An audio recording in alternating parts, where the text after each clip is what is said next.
here. What we're engaged in right now in this school district is a food fight, a fight over money when there is no money. So, what we need to do is set priorities. This district makes great plans. It doesn't set priorities well at all. We need to decide what the important things are. And I say they are early childhood ed. I say they are after-school programs and keeping our kids safe going to and from school. I would like to see programs like libraries improved. The library is the most important classroom in the school. It's where children learn to learn independently and on their own. All the programs you discussed are important, but as a school district, the Board of Education and all of us together need to establish exactly what's the most important thing, and the most important thing is children, because children are the first priority and everybody else can't have everything else they want. Thank you.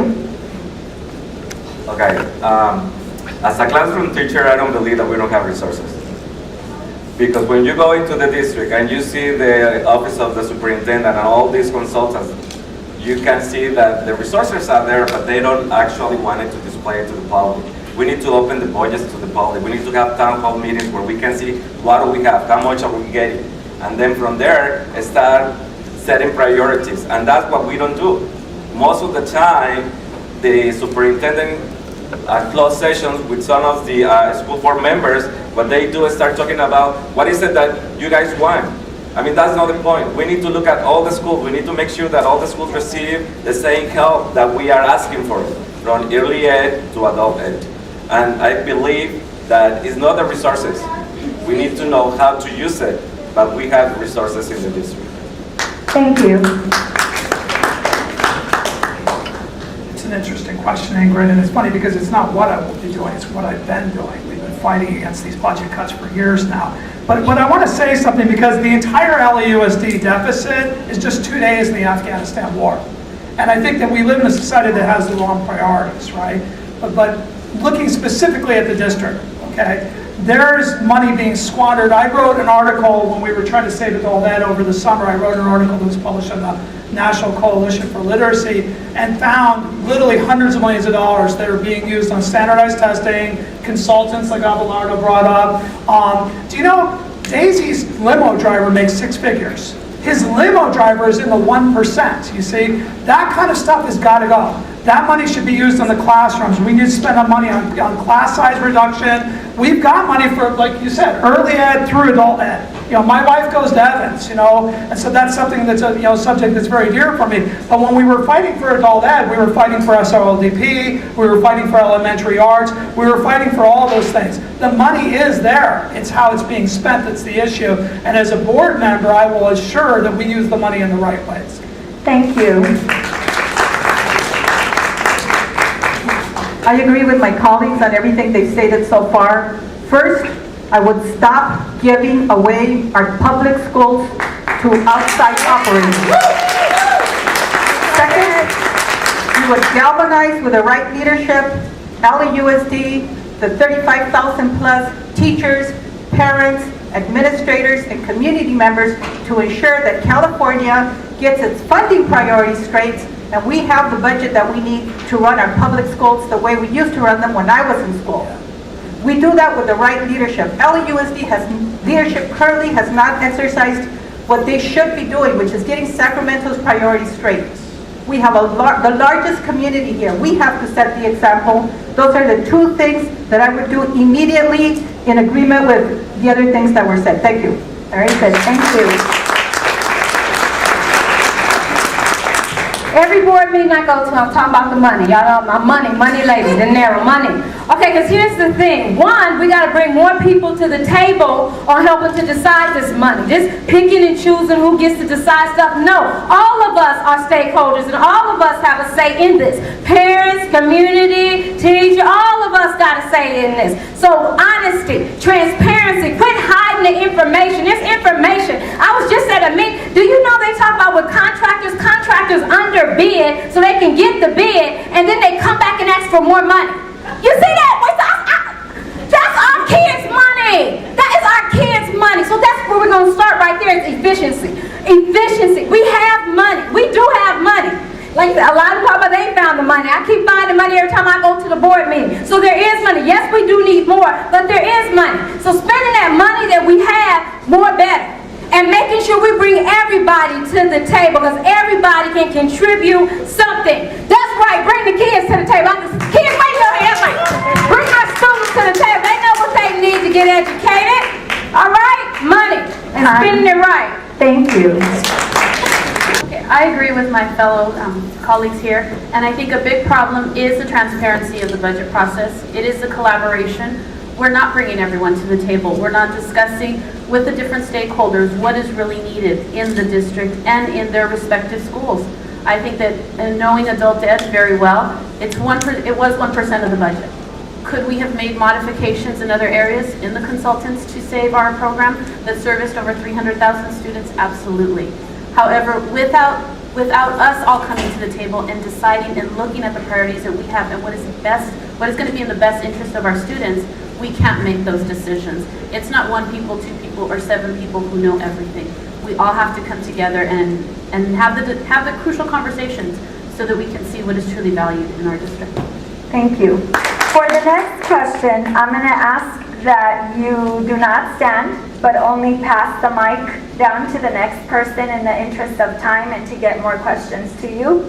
And this is a 2-part question. You answered the second part already, but the first part I think needs to be specifically spoken about.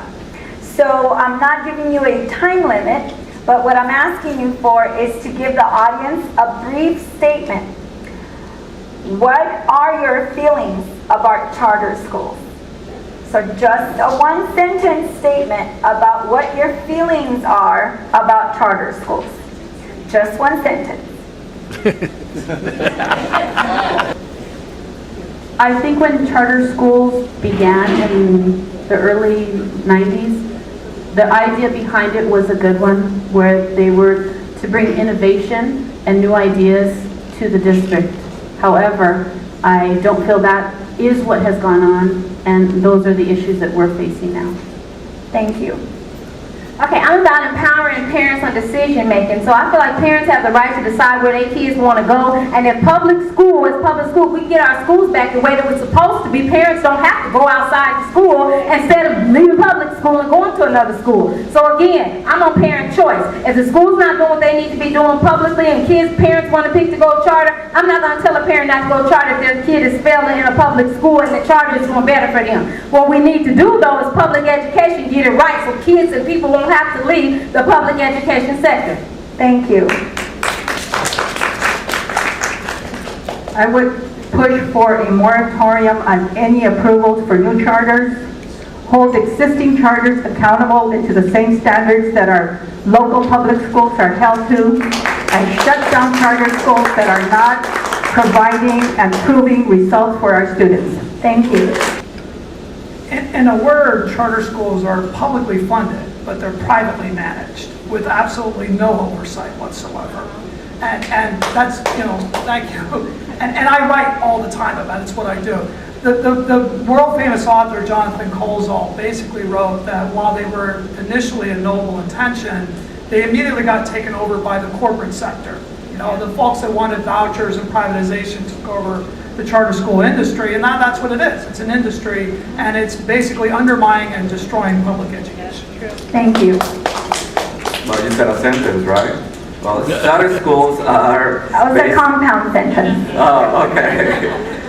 Charter schools, they are talking about it, represented a good idea, but unfortunately it has been taken from the 1% to privatize public education, and they are receiving public funds, and they are forcing our students to go into the lottery system when they are using our tax money for our students. I mean, that's not acceptable. If they wanted to be in education, they have to play by the rules, and that's what I intend to do. Every single public school that receives public funds needs to be accountable for it.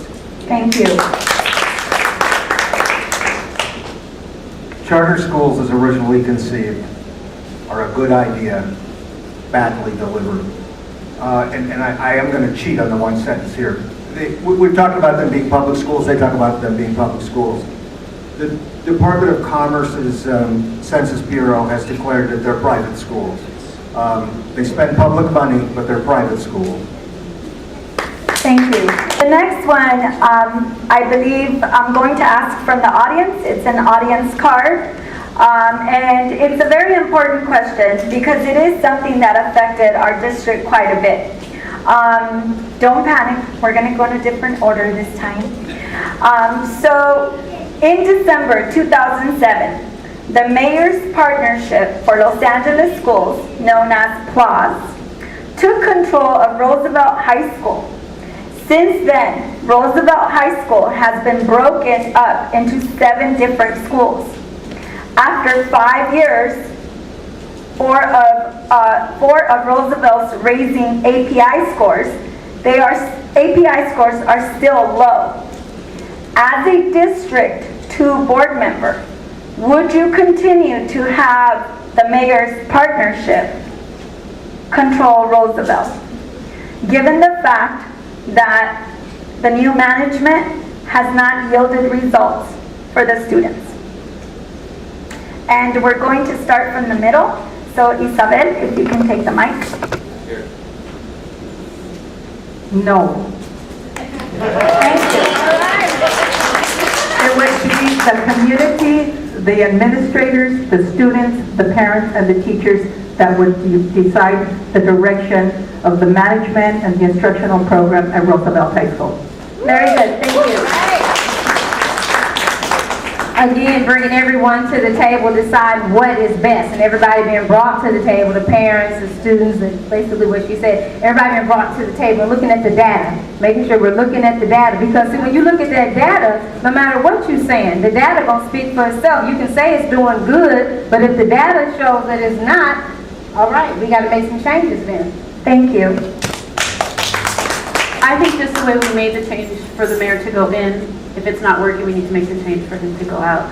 So more than anything, I believe that each school should be accountable. Each school should have a governance over what happens. There can be 2 schools next to each other with very different populations and very different needs. And if we allow the professionals that are the teachers, the parents, the administrators to work together, that's how we can make a school be successful. Thank you. Robert? It's funny because, first, we don't want to fetishize API scores because standardized tests are racist and classist and they're harmful to children, all right? And we want to be upfront about that. But class in general, not just at Roosevelt, has been an abject disaster. And so I don't believe that schools should ever be closed down. Even charter schools shouldn't be closed down. I believe that the district should have a set of procedures to fold them back into the public school system. So I believe that all of the partnership schools should be folded back into the public school system. What made the mayor and his billionaire friends think that they could run schools? I don't know, but they've shown that they can't. Thank you. No, I think we need to restructure our schools. We need to bring back those schools that were reconstituted and given away by the charter. So if I have the opportunity to do that, I would right away start talking to the school board members and start setting a different policy and change that structure. Okay, we need to regain those schools that were taken away without the community participation. Thank you. I've got to agree with everything everybody up here has said, but I want to remind everybody that last week, the Board of Education voted to continue the operation of charter schools, contract for another 5 years, and gave to the superintendent and the superintendent only the authority to decide what schools stay in partnerships and which ones don't.